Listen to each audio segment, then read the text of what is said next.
Hello again and welcome to Snow Country Stories Japan. My name is Peter Carnell, a freelance writer and guide based in Nagano, Japan. And Snow Country Stories is a podcast all about life and travel in Japan's legendary yukiguni. This is episode 8 of the podcast. And to date, each of the previous 7 episodes have featured interviews with people living in Nagano, the prefecture in which I am based. In upcoming episodes, I'll start to branch out to other regions as I interview people living and working all over the snow country of Japan. And for that reason, I felt it's worth dedicating an episode to define what and where the snow country is, why I value it and why I think you should visit, what I do here, and finally, how to get to the snow country. This should make things easier as episodes start to explore different localities across the broader snow country region. I also feel it's the right time to give a little more information about myself, why I started the podcast, and my services as a guide and writer. I don't interview anyone in this podcast, making it shorter than usual, so basically you're stuck with me, but I hope you still find it entertaining. The episode is divided into 5 sections. Firstly, what and where the snow country is, followed by why I value it and why you should visit, who I am and what I do here, how to get to the snow country, and then finally a brief section to conclude the episode with the usual sign-offs. Make sure to refer to the show notes for time markers if you want to jump to a specific part of the episode. And now it's time to buckle down. You're stuck with me for the next 25 minutes or so. I hope you enjoy.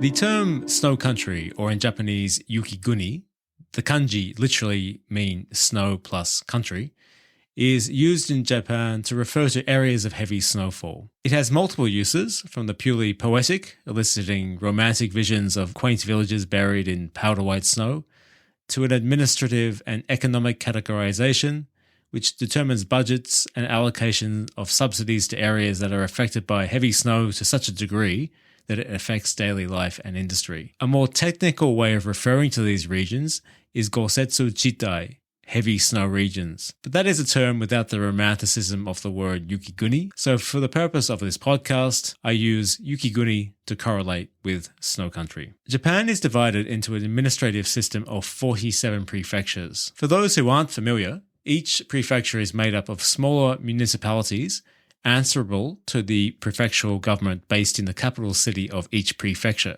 For example, I currently live in Nagano, the 4th largest prefecture in Japan, the capital city of which is Nagano City. The system came into effect early in the Meiji period. The Meiji period was 1868 to 1912, replacing the traditional domains that had once answered to the Tokugawa shogunate. Today, prefectural governments are responsible for all manner of things and collect taxes, but are ultimately answerable to Japan's federal government, from which they also receive various forms of funding. Now that's the dull part over for this episode. Of Japan's 47 prefectures, the entirety of 10 prefectures are classified as snow country, those being, from south to north, Shimane, Fukui, Ishikawa, Toyama, Niigata, Yamagata, Akita, Aomori, Iwate, and Hokkaido. All of those prefectures have coastline on the Sea of Japan, with the exception of Iwate, which sits near the top of the main island of Honshu and on the Pacific coast, while also noting that the northern island of Hokkaido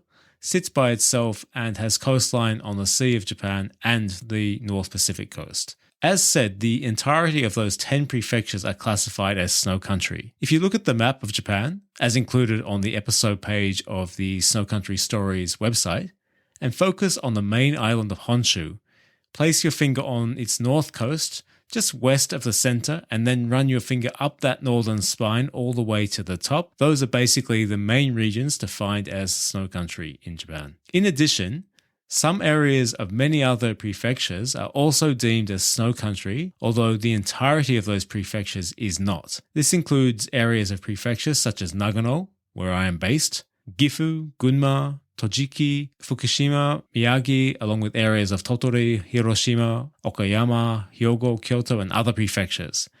In total, just over 50% of the Japanese landmass can be categorized as snow country, a remarkable fact. Here's another that you might not be aware of. Japan ranks among the world's heaviest snowfall countries, with specific areas said to receive the heaviest snowfall of any permanently inhabited parts of the world.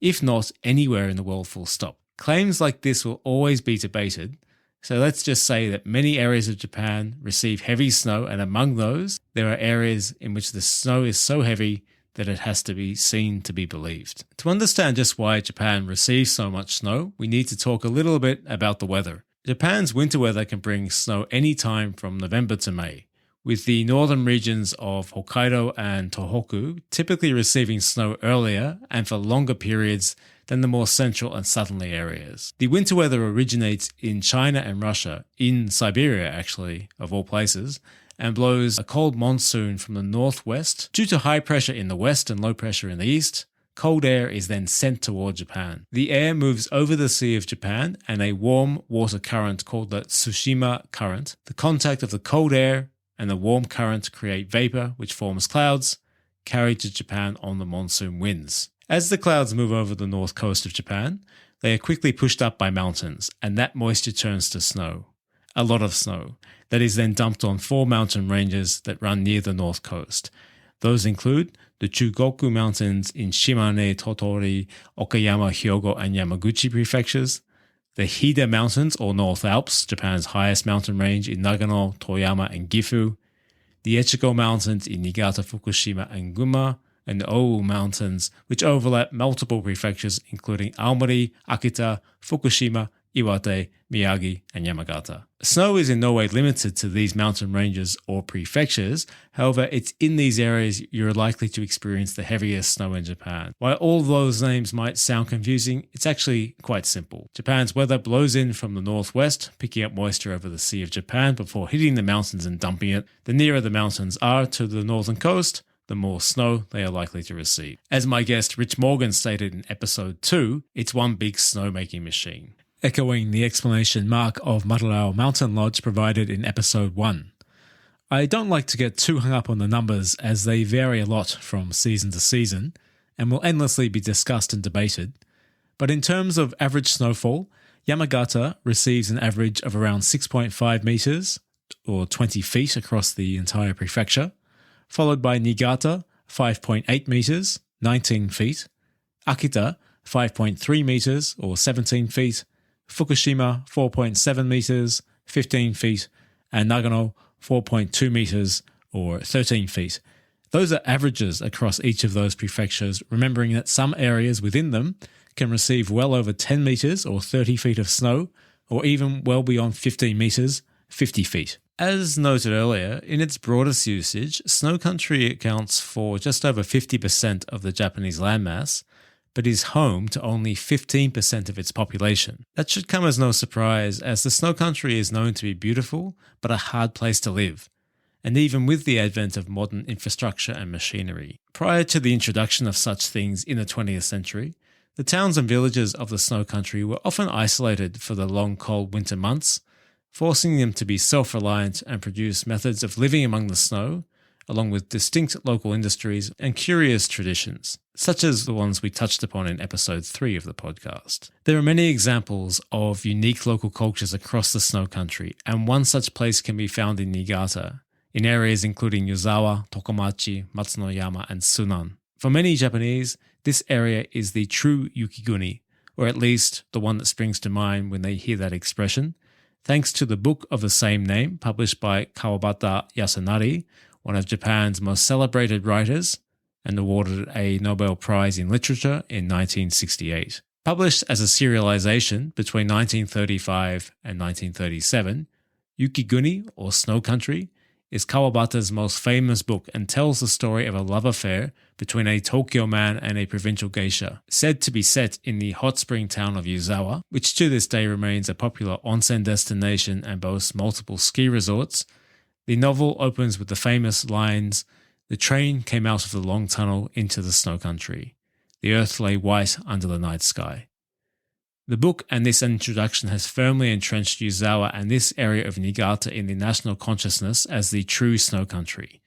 Indeed, it's an experience I've had myself when travelling from Tokyo to Yuzawa, and the Shinkansen enters a long tunnel, prior to which the landscape was devoid of or had very little snow, and when it re-emerged in Yuzawa, the world was literally buried beneath it. There was something magical about that experience and the snow in general, which at its heaviest elicits a feeling of awe and wonder. As adults, and especially in this modern world that is often forced upon us, I think we forget the human need for a sense of magic, of awe, and of wonder in our daily lives. There is something elemental in the experience of snow. Yuzawa is, of course, just one area of the overall snow country, a region that I hope to promote and to touch upon the elemental characteristics of through the stories shared on this podcast.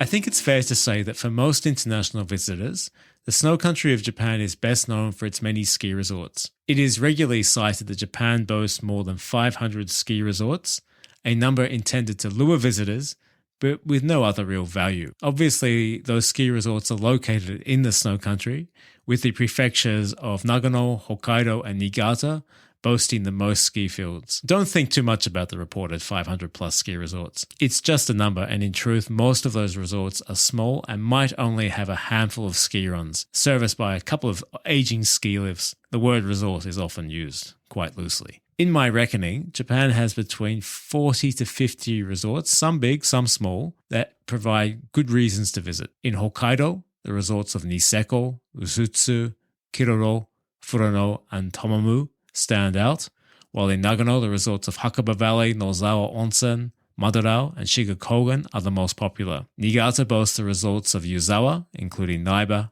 Kagura, and a personal favorite of mine, Muikamachi Hakai-san, along with the resorts of Miyoko Kogen. Outside of those prefectures, the resorts of Aizu in Fukushima, Zao Onsen in Yamagata, and Apekogen in Iwate are also gaining a growing following, and of course there are plenty of others. The resorts, and skiing and snowboarding in general, will feature regularly on this podcast. Indeed, in episode 1, an orographic chat with Mark of Marurao Mountain Lodge, we focused on Marurao Mountain Resort in Nagano, while in episode 6, Shiga-Kogen Brewery, the artistry of barrel-aged beers, which touched upon Japan's largest ski resort, Shiga-Kogen. It is these resorts that have brought Japan's snow country to the attention of international visitors who tend to fall in love with that big snow and regard it as a winter-only destination. I notice for many, if not most international visitors, this is where their contact and understanding of the snow country starts and stops.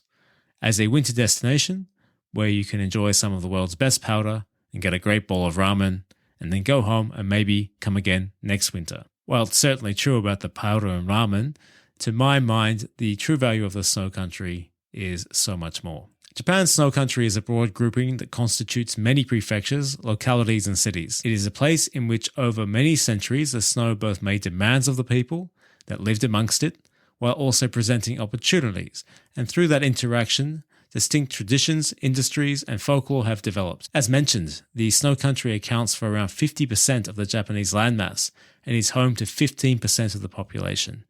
In contrast, the cities of Tokyo, Yokohama, Nagoya, Kyoto, and Osaka, and the areas between those cities all sit outside the snow country, yet account for 80% of the Japanese population and the majority of international tourism, with most international visitors never leaving those cities, and when they do, it's generally only for day visits or overnight trips into regional Japan. I want to help change that. I believe that all countries like to project a national image to the world, conveyed through one or two key cities. These are typically large cosmopolitan cities of economic, historic, and cultural power that embody the way a country would like the rest of the world to see it, rather than perhaps the way it truly is. I'm Australian, and in the case of my country, Sydney and Melbourne play that role. Think about your country and which cities occupy that space. While all countries do this, ask yourself, are those cities truly representative of their countries as a whole? In the case of Sydney and Melbourne, I would confidently say no. As great as they are, Sydney and Melbourne aren't the true Australia. Just like London isn't reflective of England in its entirety, or New York of the United States. In the case of Japan, it is my belief that Tokyo and Kyoto play those roles, but do not reflect the true nature of Japan, and only by leaving those places to venture into the regional areas will you discover the national heartland and just what the country is all about. One such place is the snow country. Best known for its winters, the snow country is in truth a place of 4 seasons and home to most of Japan's highest mountains, many of its most celebrated national parks, abundant farmlands nourished by that snowmelt, more livable cities, historic towns and quaint villages, famous hot springs, ancient roads, temples and shrines, distinct traditions, industries and folklore all shaped by the deep snow of winter. A place of beauty, it often takes real effort to live here. Indeed, some people might think we are crazy to want to do so. But with challenge comes a real sense of community, as people have to work together to live and thrive among the snow. This is why I value the snow country, and this is why I think you should visit. And this brings me to the serious point motivating me to host this podcast. The truth is that over many years now, the snow country has not been valued, and many people have chosen to leave. Japan faces the challenge of a rapidly aging and declining population, a problem most pronounced in regional areas including the snow country, a region that has seen younger generations move away seeking opportunities in major cities such as Tokyo, Nagoya and Osaka.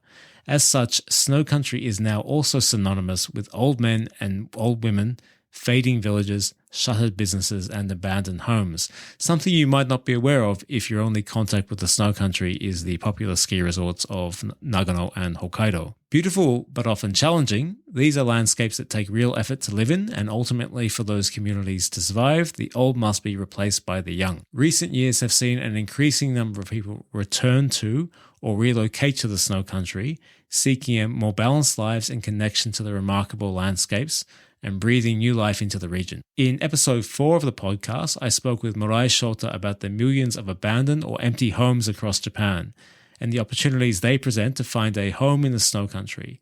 A conversation that connected to episode 2 of the podcast, in which I chatted to Rich Morgan about the rebirth of a previously empty kominka, traditional farmhouse, into his now home. Both episodes highlighted the opportunities that exist to find a home in the snow country and be part of a community. Rather than challenges and hardship, I believe that life in the snow country offers a more balanced, communal, and healthier existence, as reflected in the stories of the podcast. I believe that it is the over-convenience of the modern world that detaches many people from their environment, and the so-called inconvenience of living in environments that present challenges, such as heavy snow, is actually a positive, as it engages people with their surroundings and connects us to each other. It maintains communities that need to work together to succeed. At a time when the world is facing economic challenges, a volatile geopolitical landscape, a changing climate, and witnessing the beginnings of perhaps unprecedented technological changes that look likely to lead to widespread social upheaval, we need to prioritize doing just that, forging human connections and building communities. The snow country is a place to feel grounded,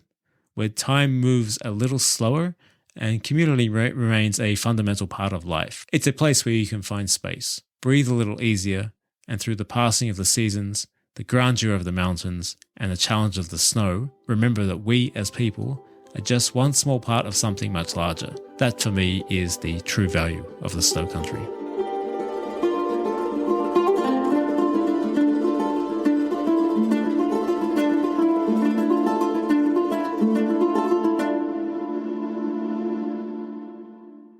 I now call the snow country my home. But how did I get here? Originally from Australia, from a young age I was fascinated by other cultures. Growing up in Australia through the 80s, at a time when there were only 4 TV stations, no internet, no low-cost airlines, the rest of the world felt a very long way away. I was all too well aware of this, and upon finishing school, I immediately headed abroad to see the places I had long dreamed of, and on a path that eventually led me to study a Bachelor of Archaeology in the United Kingdom. I've been lucky enough to travel widely and see many of the countries I had been captivated by from a young age. In terms of cultures that capture my interest most easily, the older the better, and when such cultures are found in places of extremes, deserts, jungles, mountains, or snow, then I'm hooked. As I age, I'm increasingly drawn to these landscapes and the cultures they shape. I first travelled to the snow country of Japan in 2010. Arriving in Niigata in spring, I heard stories of the snow that would bury the region come winter. Tales of entombed houses and snow-walled roads seemed fantastic in the heat and humidity of spring and summer, and I simply didn't believe them. After all, people are prone to exaggeration. But then it came, and life was smothered and slowed. Snow piled up against the window of my home, and I sat there in my living room with legs under the hot table, drinking beer and reading. I read about Jomon Man and the Stone Age culture that endured the same winters more than 15,000 years ago. People who speak to us today through the fire-rimmed pottery and the earthenware dogu they have left us. On weekends, I snowboarded, drank yet more beer, and discovered sake. After all, Niigata is Japan's largest producer of sake, so you kind of have to do that. I relished the challenge of living here through winter and loved all the trimmings of life in the snow country. Needless to say, I was hooked and I wanted to stay. I completed a Master of Cultural Heritage and Museum Studies in 2017, since which time I have been working as a writer and guide in Japan. Based in Nagano with my family, I consider the snow country my home and I want to promote it to the world. I am a freelance writer and independent guide.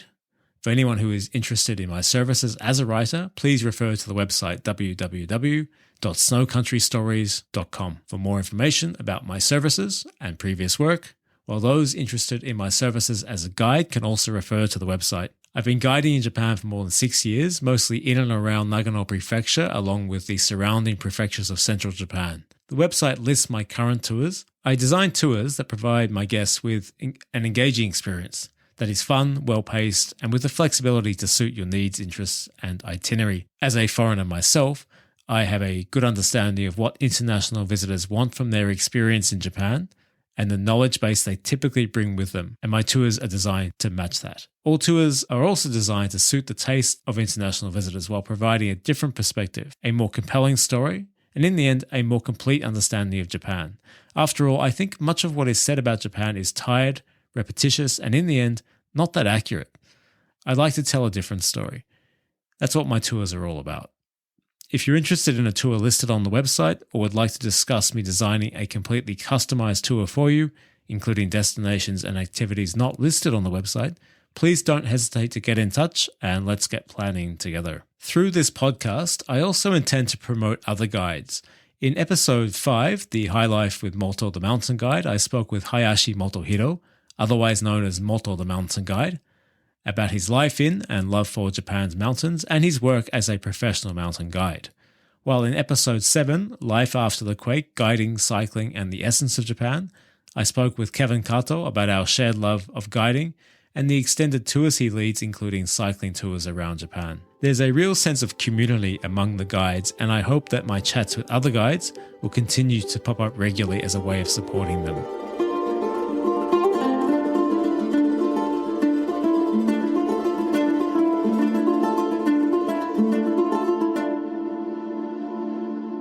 Finally, it's worth quickly answering the question, how do I get to the snow country? The short answer is, it depends on which area of the snow country you want to get to. Now let's dive into the longer answer, or more accurately, long answers, and let's do so by assuming you're starting from Tokyo. Most international visitors move around Japan using the Shinkansen, or bullet train system, of which there are 7 main lines and several regional lines. 3 of those main lines and a couple of those regional lines offer you your easiest route into the snow country. The Hokuriku Shinkansen runs northwest from Tokyo to the northern terminus of Kanazawa in Ishikawa Prefecture, a region of the snow country, and includes multiple stops, including Nagano, where I am based. As such, this line provides access to the ski resorts of Nagano, the ski resorts of Myoko Kogen, the mountains of the North Alps, including Kamikochi and the Tateyama Kurobe Alpine route, multiple national parks, and the famed coastal catchments on seafood of Toyama, another snow country region. The Joetsu Shinkansen runs basically directly north from Tokyo to Niigata and Niigata City, another region of the snow country. En route, it passes through Yuzawa, which we mentioned earlier in today's episode, for many considered the true snow country or yukiguni of Japan. The Tohoku Shinkansen runs northeast from Tokyo towards Aomori and through prefectures including Fukushima, Yamagata, Iwate, and Akita, all parts of the snow country. Running off the main line, the regional Yamagata and Akita lines run from Sendai and Morioka stations respectively, while the Hokkaido Shinkansen runs from Shin Aomori Station to Japan's most northern island. Journey times and prices vary greatly depending on your start and end points, and should you plan to use the Shinkansen a number of times during your visit, especially over long distances, make sure to check out the Japan Rail Pass and the range of regional passes on offer, as they provide significant discounts and overall convenience. In addition to Shinkansen services, regional rail lines including limited and rapid express services cross the snow country, typically originating from Shinkansen stations. Express bus services make use of Japan's fantastic road system to also run all over the snow country, while regional airports are dotted throughout, including New Chitose Airport in Hokkaido, probably the easiest way to access Japan's most northern island given its distance from Tokyo and other major destinations in Japan. But as said, most international visitors choose to use the Shinkansen system to get around. Make sure to check out the episode page on the website, as I'll include relevant links, including the Japan Rail Pass page and other regional passes that are worth considering. I hope to see you here in the snow country very soon. That's it for today's episode. As always, thank you to everyone who is listening, and I hope you're enjoying the podcast. Please remember to subscribe to, rate, review, and share the podcast, as it really is a huge help in getting the podcast apps to notice it and promote the show to others. The website is snowcountrystories.com, and you can follow us on Instagram, Twitter, and Facebook by searching for Snow Country Stories Japan. I'd love to keep getting your feedback, so please feel free to get in touch and share your thoughts, including if you have any requests or suggestions for future episodes, or fancy being a guest on the show yourself. Following today's episode, I'll start to branch out more into other regions of the snow country away from Nagano, although no doubt returning often, as we continue to explore everything the snow country has to offer. Playing out today's episode, as I have done for each episode to date, is Izuna Gongen Daiko, a taiko group based in Izuna, Nagano, as profiled in episode 3. If you haven't had the chance to listen to that episode, make sure to go back and listen as I chat with Komatsu Haruna, the composer of this piece and a key member of the taiko group. My name is Peter Carnell, and this has been Snow Country Stories Japan. I'll speak to you again in a couple of weeks when I'll bring you another interview. This time it won't just be me. Until then, it's bye for now.